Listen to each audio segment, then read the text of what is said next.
Hey, Kevin, good morning. Um, Morning, Tom. Welcome to episode 18. You've put up with me for 18 Fridays in a row, so Yeah. Well, congratulations. the Fridays are the easy part. It's the last 50 plus years that have been a challenge. So, Well, yeah, but it's all relative. it is all relative. But you know what? I'm excited that here we are. We're 18 weeks into this. We're coming up on the end of the year. We'll talk a little bit about the schedule for the rest of the year shortly, but it's kind of cool. I'm enthused the feedback we're getting. I think we get a lot more people actually watching the recordings of what we do. Was what I'm getting from feedback from people from messages, and then as we're live today on LinkedIn with probably a small group of people that are actually live, we actually have another larger group that's on YouTube live and on Facebook that comes into those as well. So, this has been kind of growing for us and we're getting some good feedback. And so, what I'm kind of excited about is I've just been mentioning this week, I'm going to jump ahead of myself a little bit here, but I've been working on guests for later this year and going into next year. And so let's come back to that a little bit and talk about what the plan is for that, because I want to get some feedback from some folks as well on some things. But here we are. So how about if I do our regular weekly intro on why we're here? Tom's here early with us, so I want to make sure I saw that. Yeah, we Tom May, acknowledge thank that. you for being on time today, Tom. He has We definitely appreciate that. worked his way back into good graces. He's always been in my good graces. He had to get Okay. back with you. So Tom is we worked together years ago on a project, and he provided the sales operations and data that made me look smart in some meetings. So I will forever be indebted to him, because it's helped moving forward in some things. So as you know, right, I need smart people behind me to make me look pretty good. So if I look good, it's usually because it's you, people like Tom Mayer, Darlene, that's behind it all. So, but anyways, those of you that might be the first time with us today, I'm Kevin Brown. This is Tom Burton.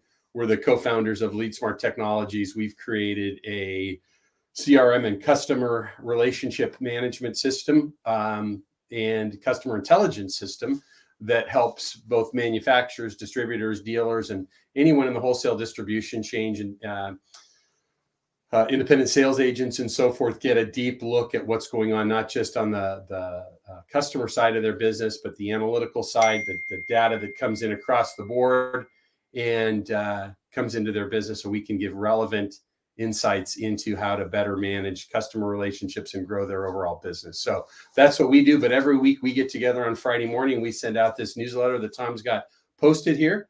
And from that, we try and collaborate or bring together and consolidate all of the data, or as much of the data as we can, that's going on in wholesale distribution around mostly North America.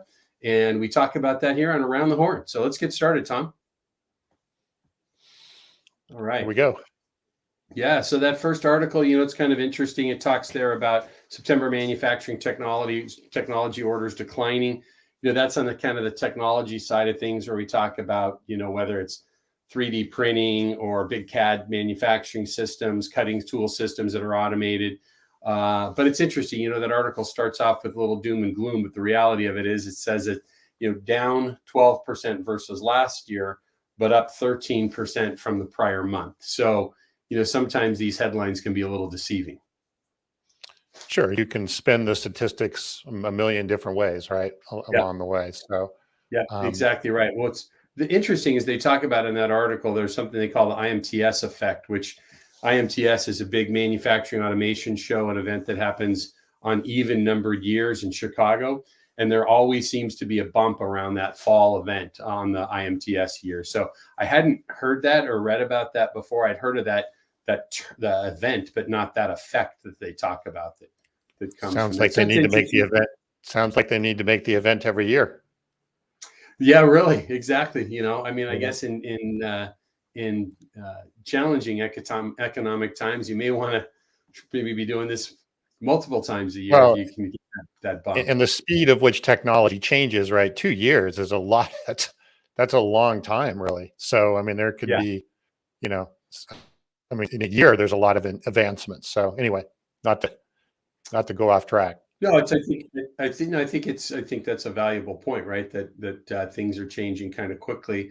This is typically at this event. This is a big automated machinery and stuff like that comes from this, but the technology behind that, and even when you think about the CAD systems and so forth that are used for setting these types of things up, that is updating on a consistent basis, much like the SaaS software world that we work within. So it's interesting. I think it's important for us to ongoing, keep kind of an eye on some of these barometer effects that can impact wholesale distribution and see how they might slide in, which is why we post these pieces about, economic growth or decline each week, trying to keep we're always trying to keep the spin on the positive versus the pundits that say we're going to force ourselves into a recession. So let's bypass that industry buyer challenges there and go down to that construction backlog piece.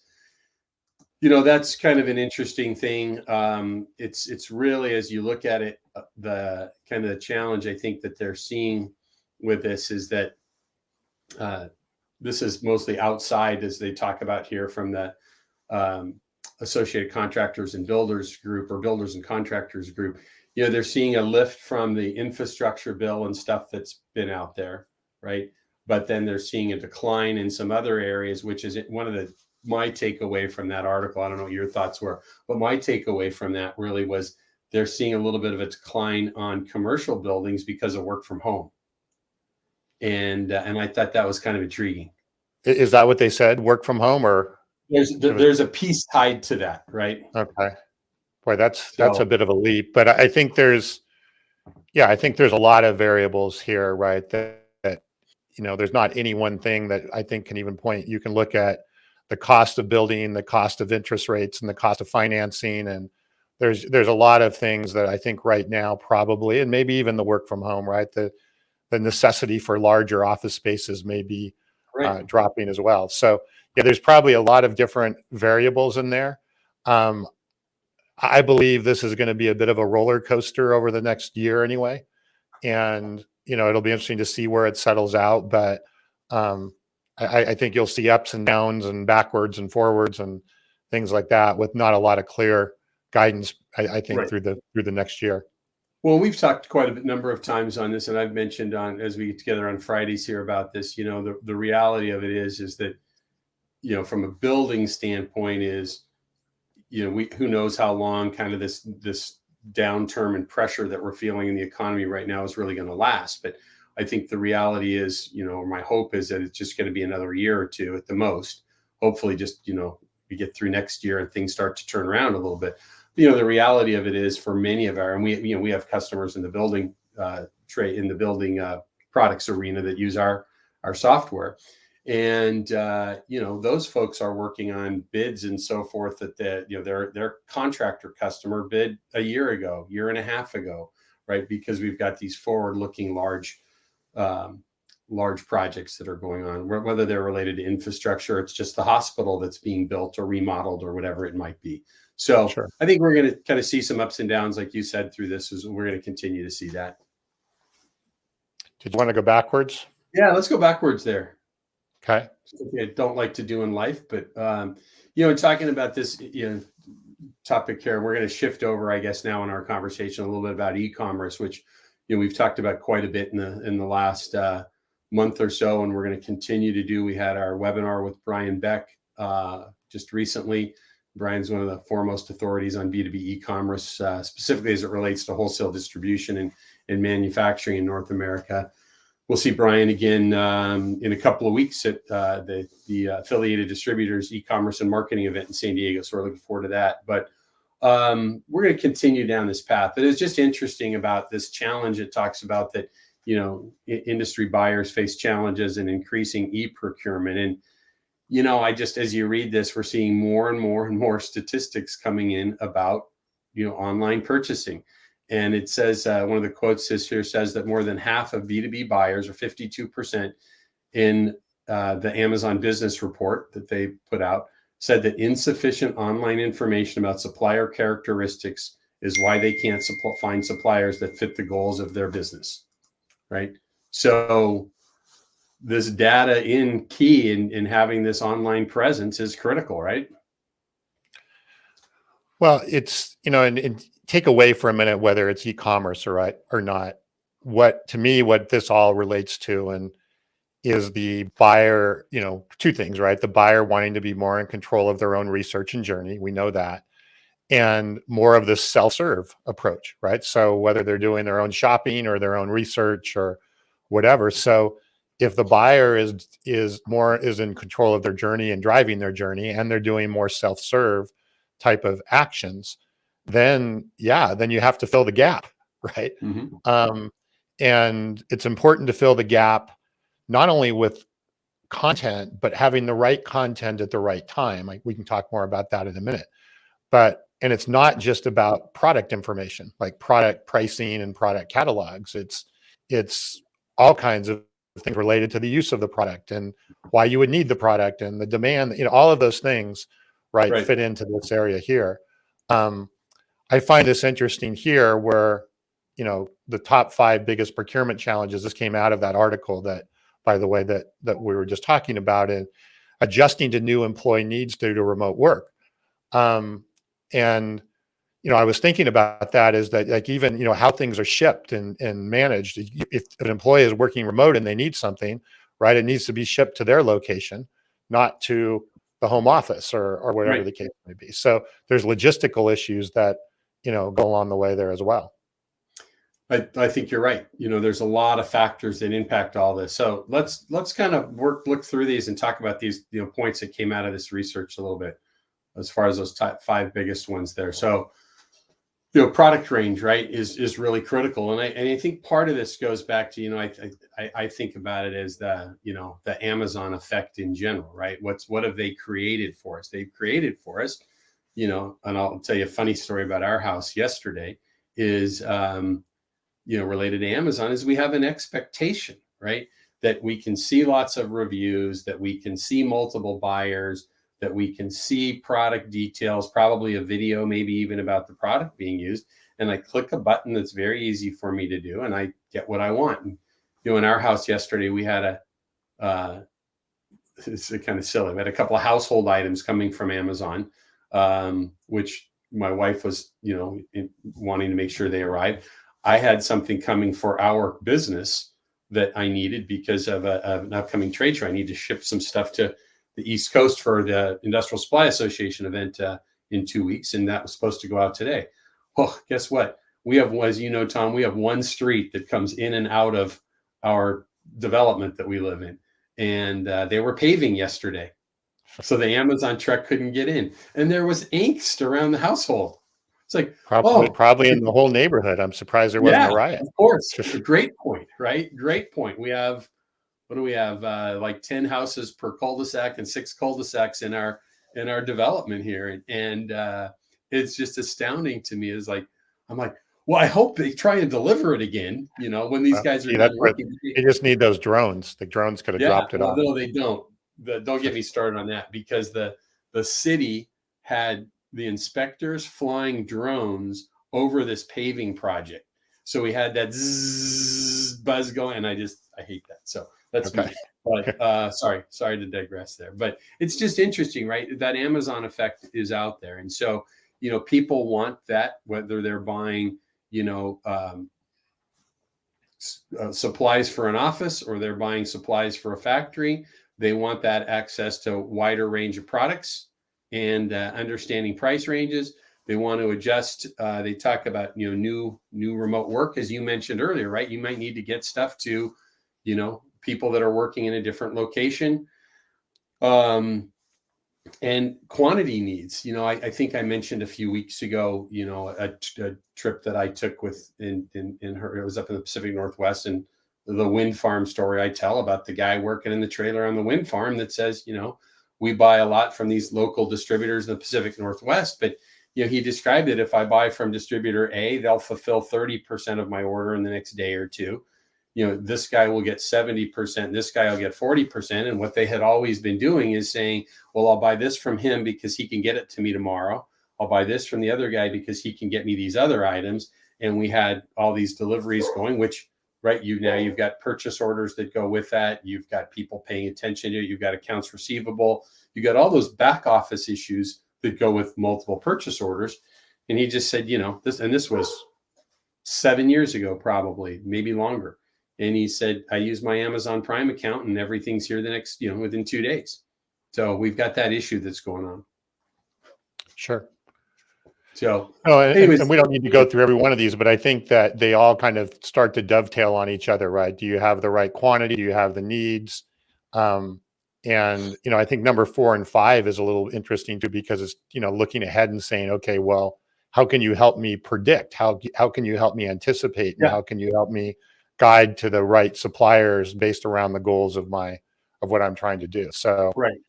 And I like that what you described there. I think that interestingly enough, though, moving ahead is that it's not that you as a distributor or a wholesaler or a dealer have to have every item that's sold in the marketplace, right? And it's not that you have to have the perfect setting for them to buy everything from you online, right? To something that you talk about in your book and we talk about regularly, right? Is that we look to follow what the customer's journey is of how they want to buy. And what we're learning about how they want to buy is they want to access data online. They'll see the salesman. We'll talk about this in this next article that we posted this morning as well, about they want to see you when they choose they want to see you. And it makes me think of an example. We have a new distributor customer of ours in Arkansas that's an industrial supply company. And, their website, they're very straightforward. These items available today, basically. These items are available in a certain period of time because they're shipping from a third-party warehouse, right?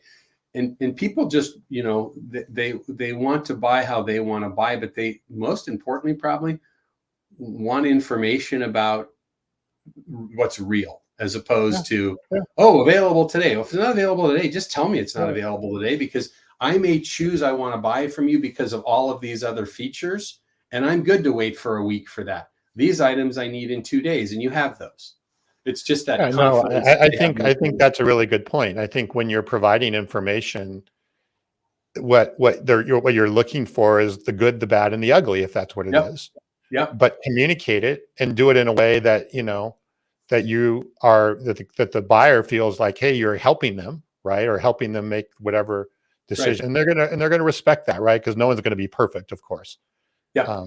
Well, and I think you're right on as we talk about that. And it's interesting, Tom May makes this point. He received last week a box within a box with an empty box inside of it from Amazon. And I think there's some shine off because coming off that Apple, right? Now Amazon has grown. They've, as I used that term earlier, the Amazon effect, right? That we have these expectations of things. But what's really interesting that comes out of that is, they're not perfect anymore, right? And we see, I'm sure most people have had a damaged item because, Amazon might be using a third-party contractor, stuff getting, the Ring camera that shows the stuff getting tossed from 15 feet away to your front porch. And it's interesting, I had lunch yesterday with one of our software architects and developers that works on your team, but he lives, down by me, and we had lunch yesterday and we were chatting, and he was talking about buying some healthcare supplements, some vitamin type supplements, and the packages were opened and had been repackaged. So someone on that supply chain side missed that, hey, the FDA or whoever manages all of that really doesn't want you shipping, healthcare products that have been opened and reshipping them as new. So that probably wouldn't be compliant somewhere along the line there. So So I think we're going to see some of that, a little bit of that shine coming off the Apple. So let's kind of jump ahead to that next article, which just dovetails right into this about digital content. So I thought that was kind of interesting as we looked at that article that's there, and it talks about digital contact matters for distributors and then developing it, right? Because you have varying degrees within wholesale distribution, specifically at the distributor dealer side of things, where people are, you might have a salesperson that had, some technical savvy that somebody moved and say, hey, you're going to run e-commerce, or they might have gone out and hired, or they might have a whole e-commerce department, right? Within these organizations, they're all different, but this content becomes extremely valuable and important to people as they're working through this. There's Susan Merlo that was on with us a month or so ago, who just published a new book through MDM, Modern Distribution Management, on digital marketing and so forth for distributors.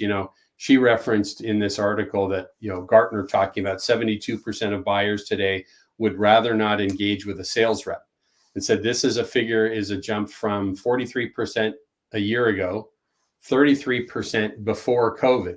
So I think COVID has kind of got us back, doing even more of this online shopping, and it's forced, Tom, and I think this is something that's important for us to think about, right? And I think Will Quinn from Infor talking about that. He just made a comment this morning about value-added services being key to distributors differentiating, and that's right. And that's, I think, where we see this, where the salesperson will now become part of this process. That manufacturer that sends a field sales guy out with a distributor to do a joint call on an end user about a cutting tool or whatever it might be.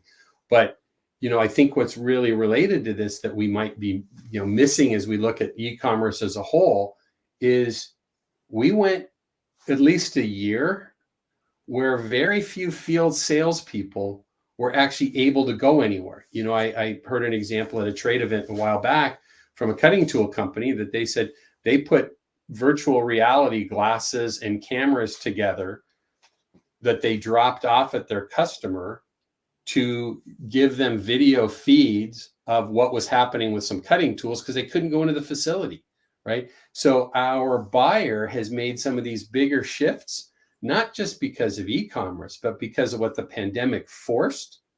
And now we're seeing this moving forward to these statistics that Gartner has come out with, 33% to 72% of buyers would prefer. And it's really about working with that salesperson. It says the quote here says buyers will still engage with a distributor's rep after doing their research, though, to confirm that they want to have that interaction, right, with to confirm their purchase decision and possibly even to close a sale. So I think you've talked about this and you talk about it in your book, right? That's the buyer is going to decide when they want to invite you in.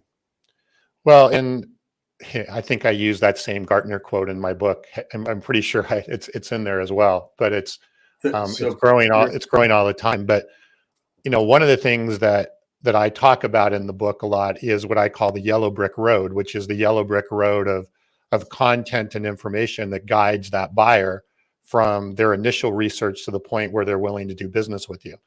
And it's great for me to see that we're seeing in this industry, right? We're seeing more and more of awareness that that's important. And if I look at some of the customers, right, that we've been working with over the years, the content of anything they were creating was simply product information, right? Product brochure, product catalog, maybe a spec sheet, whatever the case may be. Right. But now we're seeing that content has to align with what I call that yellow brick road, that not only talks about your product, but talks about any of the items that a customer or prospect would be trying to understand, learn about how to use it, right? As Will said a second ago, how do I differentiate myself in terms of the use case or of the strategy? All of those different things are all part of a content strategy. Right. And I think we're also going to see here more and more, right, where people in the wholesale distribution arena are going to be using video more, or even live events like we're doing here, or things like that as a content strategy, right, for their prospects to help them, again, get through whatever their yellow brick road is. And especially, and this really hit me on that webinar we did with Brian, a couple of weeks back, as you get more and more vertical centric e-commerce and a lot of vertical centric distributors, right? Yep. Having that, very specific subject matter expertise becomes more and more valuable. So I really believe this is going to be a huge emphasis over the next year. And I'm excited about it because I think that I saw it happening maybe in some other industries earlier, not quite happening in this industry, but I think it's catching up and it makes a lot of sense.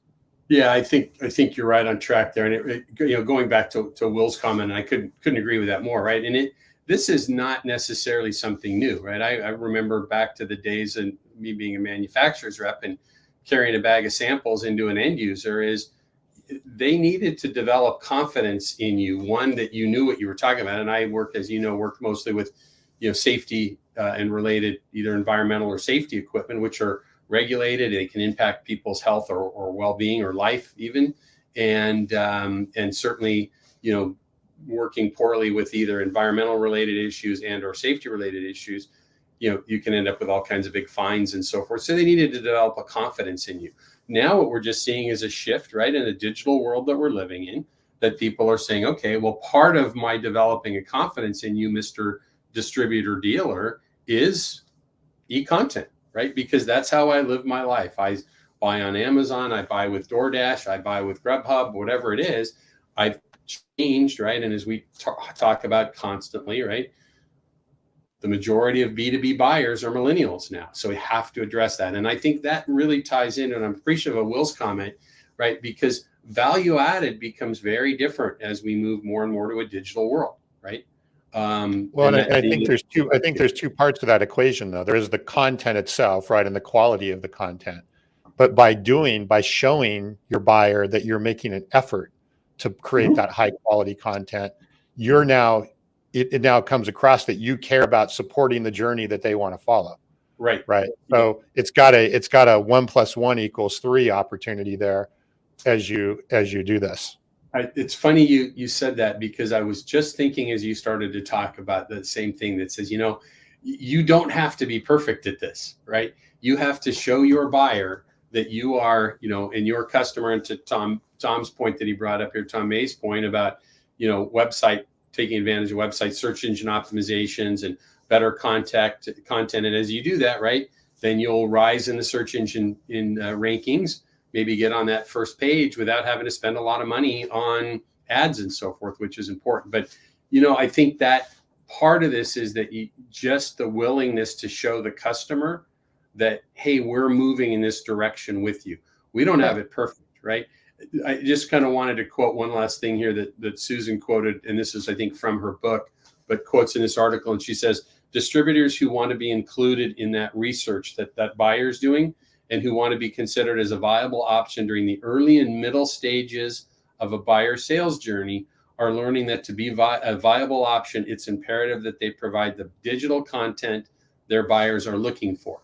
And I think the differentiator there is the content that the buyer is looking for, not what you think you want to provide them. Yeah. And right. when you talk about what the content the buyer wants, it's what is the topics and what is the information, but it's also at the right time. Right. So, I need different content and different information at different times of that buying cycle.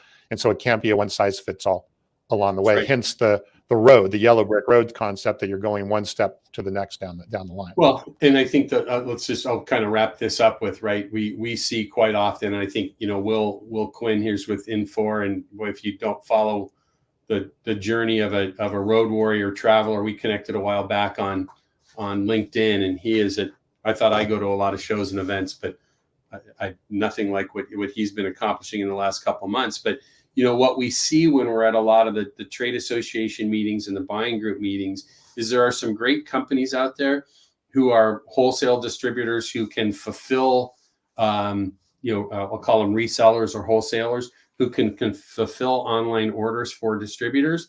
And some of these large organizations, they have very nice e-commerce packages that you can plug into your website. That's a starting point, but that isn't where, right? Because those people aren't necessarily thinking about what your customer needs are.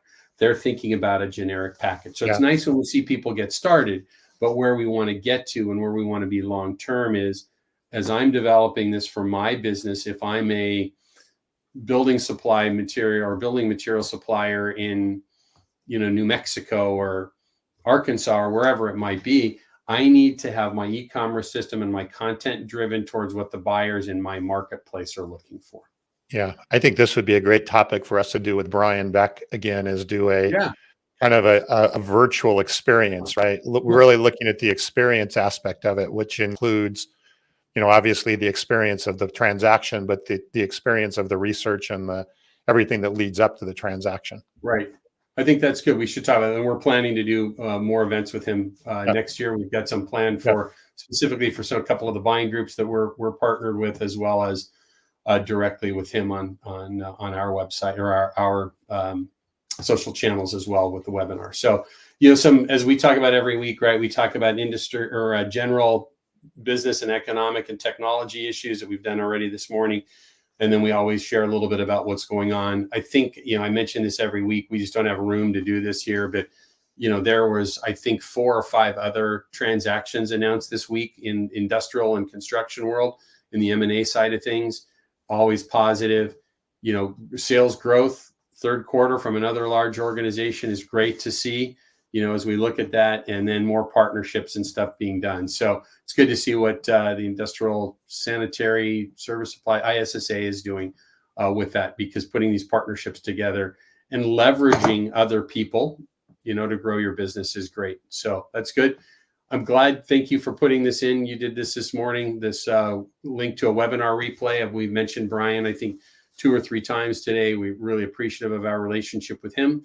And, it's pretty funny. I think about this is here I am in South Orange County in Southern California. Brian's out near Pasadena. You're up in Santa Barbara, and the 3 of us have never sat down together. So the beauty of technology, right? Yeah. So, and I listened to this webinar replay 3 times because I was doing some editing and I had some computer problems and it crashed and I had to redo it. You just like hearing me talk. And so I was like, listening to you and Brian, but as I listened to it, a couple of times, there's some really, really good information. So I highly recommend, if you weren't able to attend live, to jump in and take a listen to it. And it was just some really, really good information that, Brian in particular brought to the table. And I think what we were able to do is add some color to that as relates to what we see in the world with LeadSmart and some of the things there. So anyway, well, not to be self-serving, but I think it's well worth listening because I listened to it now 3 times. So I think we're allowed to be self-serving a little bit here and there, right? We're not schlepping software this morning. Yeah. We're just talking about that webinar. So I think that's good. But thanks for putting that link in there. So lastly, kind of talking about some of the events coming up, and I want to just take a minute or two and kind of talking about what's going to be happening with Around the Horn as well. So we're off the week after Thanksgiving. I'm off to the ISA event. We're helping sponsor that. I play a very, very small role in some of the introductions with that, but we're looking forward to one. We're gonna, I guess we can just say it here, but we're going to announce a new version of our product of LeadSmart Channel Cloud for independent sales agents and manufacturers rep at this event. And so we're looking forward to that event. So I'll be in Orlando for 4 days. Then you're going to be on the East Coast as well that week after the Thanksgiving holiday with seeing one of our customers and helping with a kind of little more technical integration than we normally do. It's, I think, one of the first times we've needed to go see a client over the years that we've had LeadSmart Channel Cloud in the market. But I'm glad you're doing that. So a couple of things. Next Friday, I will be sleeping, hopefully at 9 a.m. After enjoying the day off and the holiday weekend. And so we won't be here on Around the Horn. The following week, we'll be both traveling, I think airplanes when we would be normally doing this event. So we're going to take those 2 dates off. I think we'll just publish what that plan is. And then we're only going to really, after today, only have 2 more shows or broadcasts this year. Looks like we're going to have a guest at one of them, if not 2. But I wanted, as we close today, talk a little bit about, well, before I talk about that, then the week after, 2 weeks after the Thanksgiving holiday, we'll be together in San Diego at Affiliated Distributors E-Commerce and Marketing Summit. We're pretty excited about helping sponsor that and meeting some existing customers and some folks that are close to coming on board with us. So that's another great event we're looking forward to. But let's talk about guests, which is, I think, really important. Whether you're watching us live today or you're watching this recording, send us a note, whether it's on a social channel or you email for us is easy. It's hello@leadsmarttech.com with topics that you'd like to see us discuss. If you think we should be talking a little bit more, maybe whether it's e-commerce that we talk about, or maybe it's one of the topics I had this morning that I think we want to work on early next year is about the challenge that people are having with hiring, right? We probably will get some I've got some ideas about some manufacturers and some large distributors that we might be having join us. So types of topics you might be interested in seeing. We'd love to see. Will, thanks. Brendan was on with us, I think, show 9 or 10. We actually invited Brendan back. Brendan's a good friend, as you know, great guy. We invited him on today to kind of pitch the ISA event. He couldn't do it in preparation, but he'll be back with us in the first quarter for sure. Looks like Jennifer Murphy from Net Plus Alliance is coming on. We've got some folks from affiliated distributors. And one of the ones that I'm pretty excited about coming up in the early part of the first quarter is, we don't have the date confirmed yet, but a gentleman by the name of Richard Jones is going to join us. And Richard is the global sales director for a UK-based personal protective equipment company called Port West. And they have hundreds of salespeople. I think they're doing business in nearly 100 countries around the world. But they've come into the U.S. market in the last, say 5 to 7 years. I might be off on those numbers, but I've invited Richard. He's agreed to come join us.